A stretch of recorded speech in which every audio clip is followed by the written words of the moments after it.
संक्षिप्त योग विशिष्ट वैराग्य प्रकरण सर्ग 20वां। बाल्यावस्था के दोष, युवावस्था के दोष, स्त्री शेर की रमणीयता का निराकरण।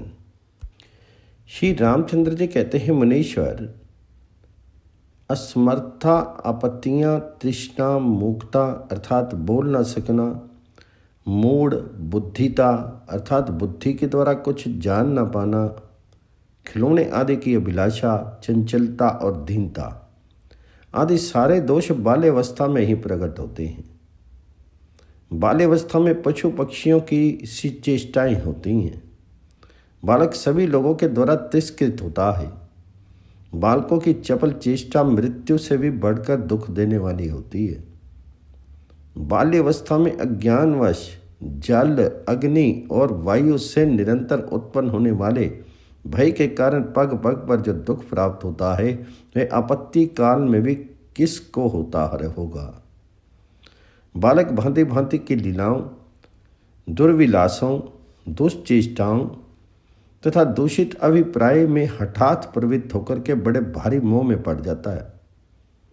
बाल्यावस्था में बालक जिस किसी के भी कहने से निष्फल कार्य में प्रवृत्त हो जाते हैं, अनेक प्रकार की दुष्चेष्टाएं करते हैं तथा किसी प्रकार भी प्रतिष्ठा की प्राप्ति उनके लिए दुर्लभ है।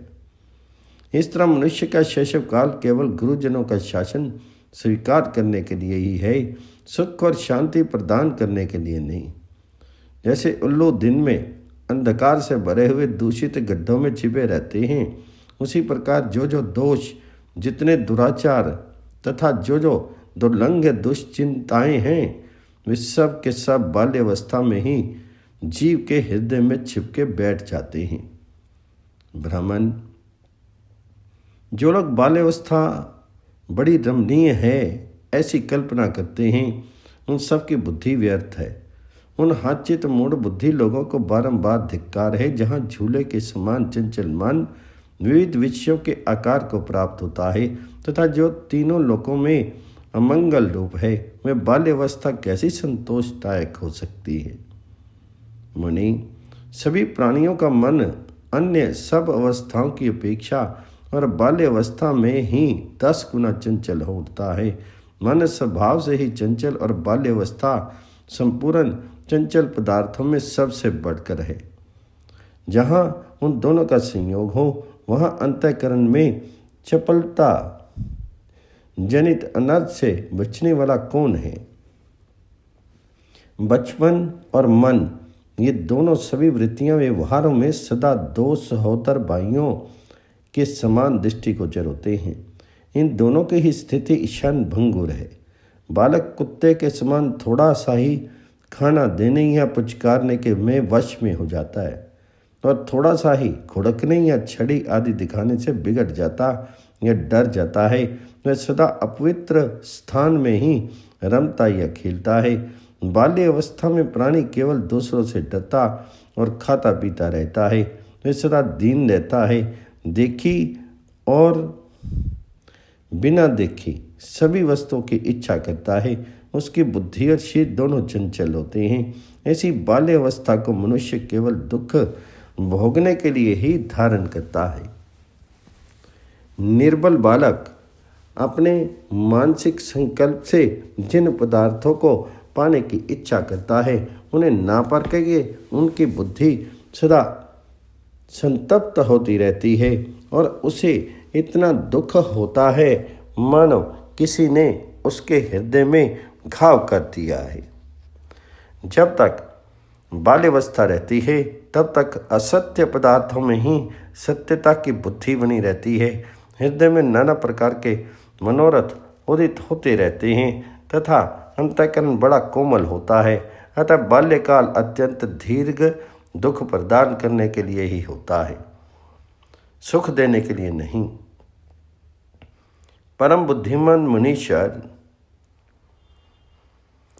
जिनके अंतःकरण में सर्दी गर्मी का अनुभव तो होता है, परंतु उनका निवारण करने में समर्थ नहीं होता, उस बालक और वृक्ष में क्या अंतर है।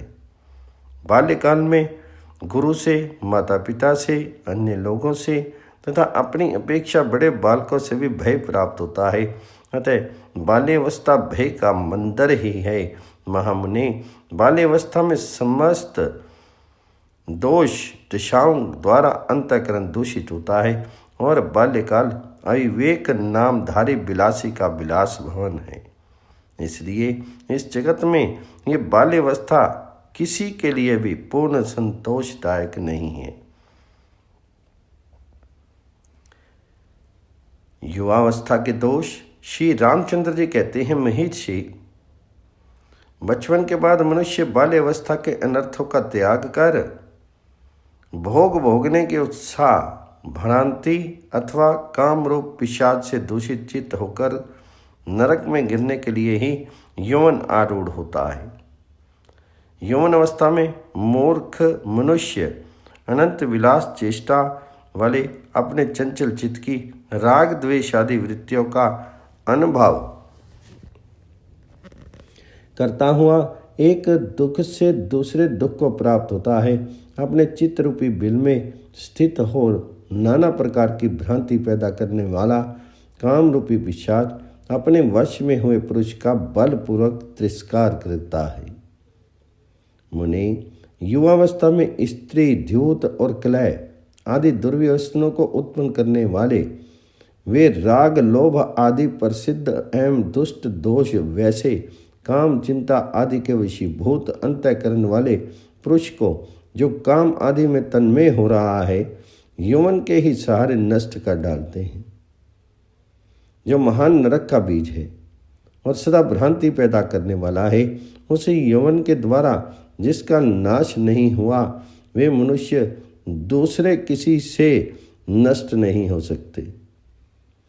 श्रृंगार आदि नाना प्रकार के रसों से पूर्ण और अनेक प्रकार के आश्चर्यजनक वृत्तांतों से युक्त भीषण यौवन रूपा भूमि को जिसने पार कर लिया, वही पुरुष धीर कहलाता है।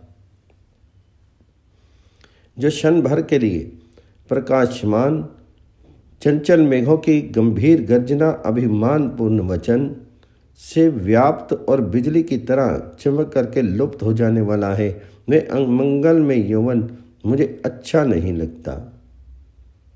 जो भोग के समय मधुर, अतः स्वादिष्ट, मनोरम और अंत में दुखदायी होने के कारण तिक्त प्रतीत होता है, जिसमें दोष ही दोष भरे हैं, जो सब दोषों का आभूषण तथा मुद्रा के मद विलास के समान मोहक है, यौवन मुझे कदापि अच्छा नहीं लगता।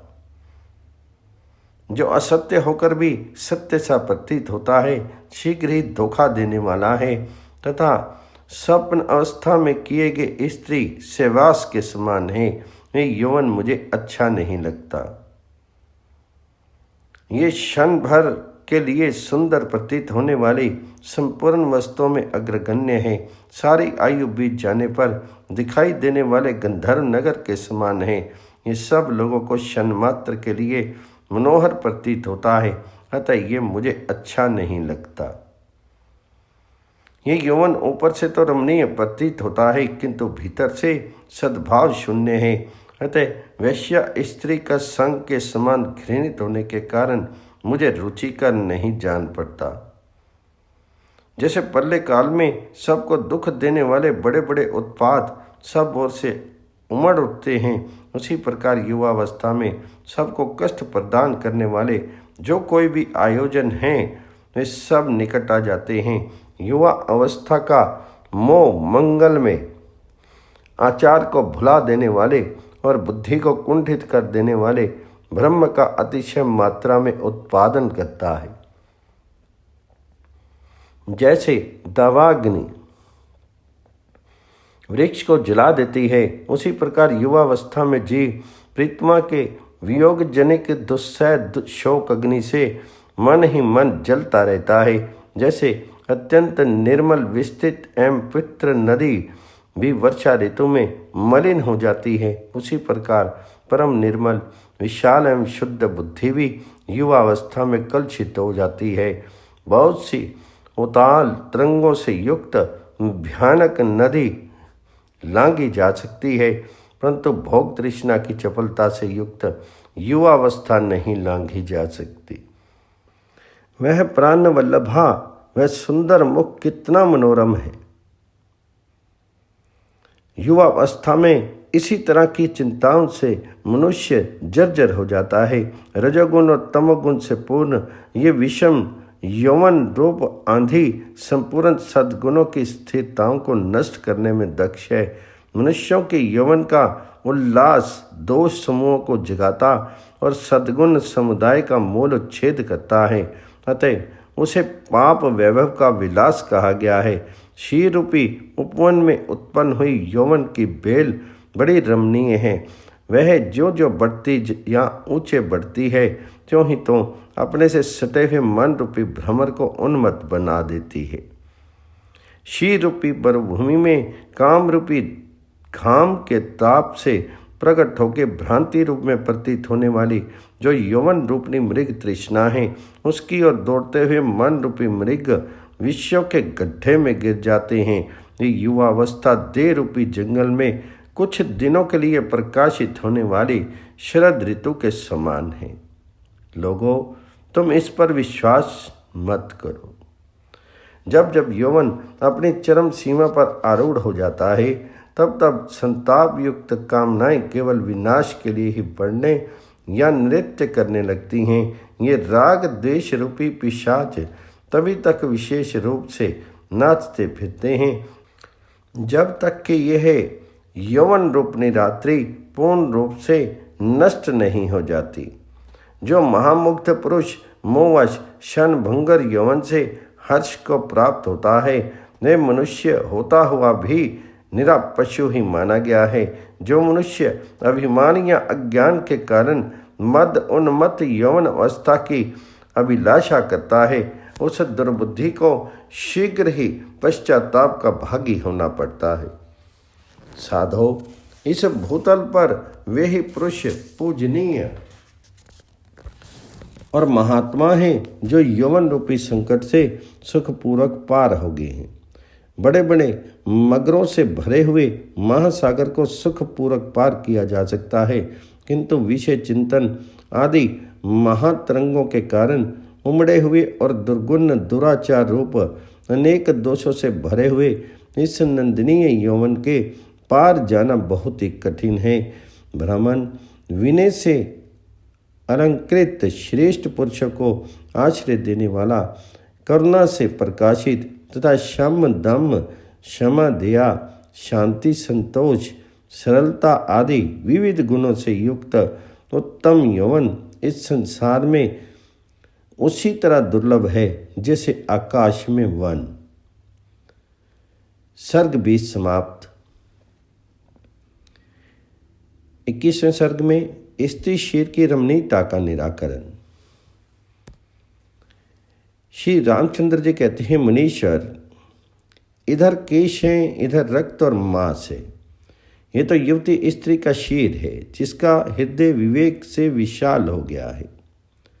उस ज्ञानी पुरुष को इस निंदित नारी शीर से क्या काम? आदरणीय सुनो, बहुमूल्य वस्त्र और केसर कस्तूरी आदि के लेप से जिन्हें बारंबार सजा करके दुलराया गया था, समस्त देहधारियों के उन्हें अंगों को किसी समय गीद और सियार आदि मांसहारी जीव नोचते और घसीटते हैं। जिस शिखर प्रांत से सा उल्लास प्रवाहित होने वाली गंगा जी के जल की धारा के समान मोतियों के हार की शोभा देखी गई है। मृत्यु के पश्चात संपूर्ण दिशाओं का शमशान भूमियों में नारी के उसी मांस का आस्वादन करते हैं जैसे वन में चलने वाले गधे या ऊंट के अंग रक्त मांस और हड्डियों से संपन्न हैं। उसी प्रकार कामनियों के अंग भी उन्हीं उपकरणों से युक्त हैं। फिर नारी के प्रति ही लोगों का इतना आग्रह या आकर्षण क्यों है? मुने, लोग केवल स्त्री के शीर में जिस आपात रमणीयता की कल्पना करते हैं, मेरी मान्यता के अनुसार वह भी उसमें है नहीं। उसमें जो रमणीयता की प्रतीति होती है उसका एकमात्र कारण मोह ही है। मन में विकार उत्पन्न करने वाली मद्रा में युवती स्त्री में क्या अंतर है? एक जहाँ मद नशे के द्वारा मनुष्य को प्रचुर उल्लास प्रदान करती है, वहाँ दूसरी काम का भाव जगा करके पुरुष के लिए आनंददायिनी बनती है। अतः अपना कल्याण चाहने वाले पुरुष के लिए दोनों ही सामान्य रूप से त्याज्य हैं। जैसे धूम को ही केश के रूप में धारण करने वाली प्रज्वलित अग्निशिखा, जो देखने में सुंदर किंतु छूने में दुस्सह है, तिनकों को जला डालती है, उसी प्रकार केश और काजल धारण करने वाली तथा नेत्रों को प्रिय लगने वाली नारियां, जिनका स्पर्श परिणामों में दुख देने वाला है, पुरुष को वासना की आग में जलाती रहती हैं। जैसे विष की लता सुंदर फूलों से मनोहर लगती, नए नए पल्लव से शोभित होती, भ्रमरों की क्रीड़ा स्थली बनती, पुष्प गुच्छ धारण करती, फूलों के केसर से पीले रंग की प्रतीत होती, अपना सेवन करने वाले मनुष्य को मार डालती या पागल बना देती हैं, उसी प्रकार कमनीय कामनी फूलों का श्रृंगार धारण करने के कारण मनोहारनी लगती, कर पल्लों से शोभित होती, भ्रमरों के समान चंचल नेत्रों के कटाक्ष विलास का प्रदर्शन करती, पुष्प गुच्छों के समान फूलों के केसर की भांति सुनहरी और कांति से प्रकाशित होती, मनुष्यों के विनाश के लिए तत्पर रहती और काम भाव से अपना सेवन करने वालों को उन्माद एवं मृत्यु आदि के अधीन कर देती है। मुनि श्रेष्ठ, काम रूपी की रात बहेलिये ने मूढ़ चित्त मानव रूपी पक्षियों को फंसाने के लिए स्त्री रूपी जाल को फैला रखा है। जन्म स्थान रूपी छोटे छोटे जलाशयों में उत्पन्न होकर धन रूपी पंख में विचरने वाले पुरुष रूपी मत्स्य को फंसाने के लिए नारी बंसी के कांटे के में लगी हुई आटे की गोली के समान है और दुर्वासना ही उस बंसी की डोर है। नारे के नेत्र से, नितंब से अथवा भो से, जिसमें सार वस्तु के नाम पर केवल मांस है, अतः जो किसी काम की वस्तु नहीं है, मेरा क्या प्रयोजन है? नहीं, वे सब लेकर के क्या करूँगा? ब्राह्मण, इधर मांस, इधर रक्त, इधर हड्डियाँ हैं, यही नारी का शीर है, जो कुछ भी दिनों में जीर्ण शीर्ण हो जाता है। संसार के मनुष्यों, नारी के अंगों को थोड़े ही समय में होने वाला ये परिणाम मैंने तुम्हें बताया है, फिर तुम क्यों ब्रह्म के पीछे दौड़ रहे हो? 5 भूतों के सम्मिश्रण से बना हुआ अंगों का संगठन ही नारी नाम से प्रसिद्ध हो रहा है। अतः विवेक बुद्धि से समस्त कोई भी पुरुष आसक्ति से प्रेरित होकर के क्यों उसकी ओर टूट पड़ेगा? जैसे हथनी के लिए चंचल हुआ हाथी विंध्याचल पर्वत पर उसे फंसाने के लिए बनाए हुए गड्ढे में गिर के बंध जाता है और परम शोचनीय अवस्था को पहुंच जाता है, यही दशा तरनी स्त्री के मोह में फंसे हुए तरुण युवक की होती है। सर्ग 21 समाप्त।